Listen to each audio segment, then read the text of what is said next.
Ethan Caldwell had been the golden boy of Brookdale City Hall.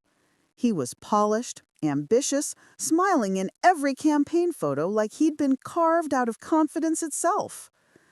As deputy city manager, he oversaw infrastructure, budgets, and, more quietly, damage control. 2 years ago, the public saw him as a rising star. Only one person knew what he really was, and that person had been buried in Hollow Creek Park, 6 feet under a pile of wet leaves and silence. The victim's name was Jonas Oakley, a city maintenance inspector who made the mistake of unearthing an ugly truth. A construction project approved by Ethan was actually a shell scheme used to siphon off public funds. Jonas found discrepancies. He asked too many questions.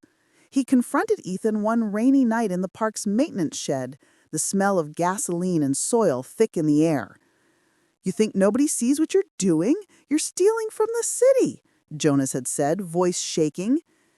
Ethan had laughed, the kind of laugh that wasn't loud, but cold. "You think anyone's going to believe a guy who still uses a flip phone?" Jonas tried to record him. Ethan saw the red light.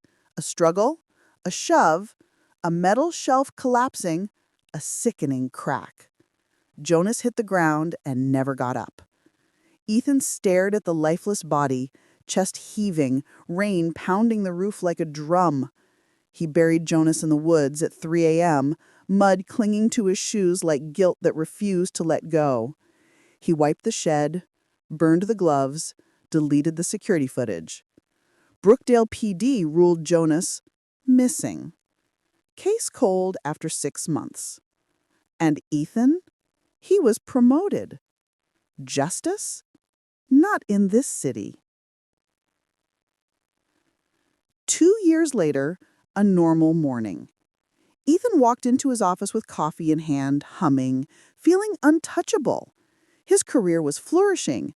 His name was being floated for city manager. Everything was perfect, until he saw it.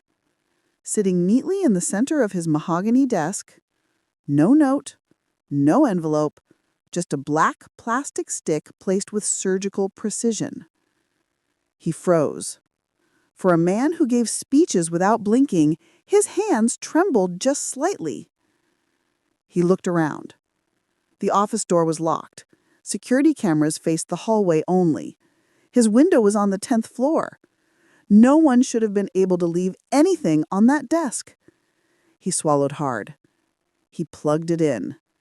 A single file sat on the USB. Hollow Creek 1123. His breath hitched. The date Jonas confronted him. His heartbeat thundered in his ears. He double-clicked. The video opened with grainy nighttime footage from inside the park's maintenance shed. The recording angle was slightly tilted, like someone had placed a camera behind a toolbox. Ethan stared at the screen, face draining of all color.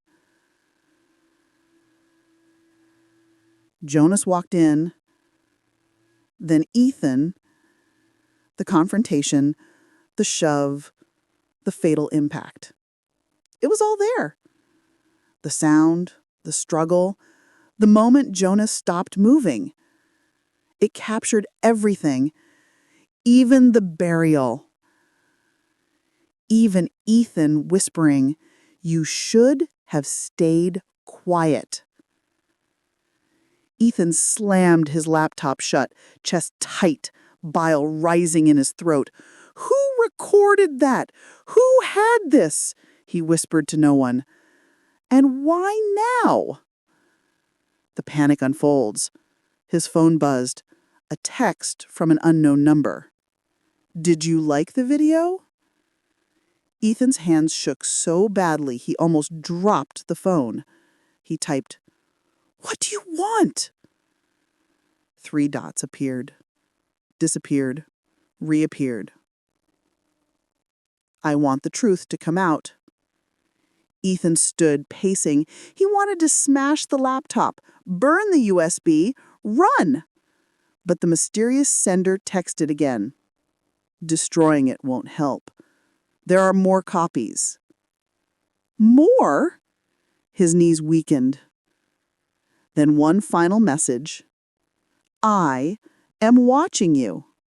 What the hell did that mean? He ran to the door and yanked it open. A city intern passing by jumped. Everything okay, Mr. Caldwell? Ethan forced to smile, voice cracking. Yes, fine, great. But nothing was fine. Someone out there knew the truth. Someone had been watching for 2 years. Someone wanted to expose him piece by piece. And they would not stop. The past wasn't haunting him. It was hunting him. Thank you for listening. Make sure to smash that like button or go to our YouTube channel to hear the complete story at Storytellers Drive-Thru.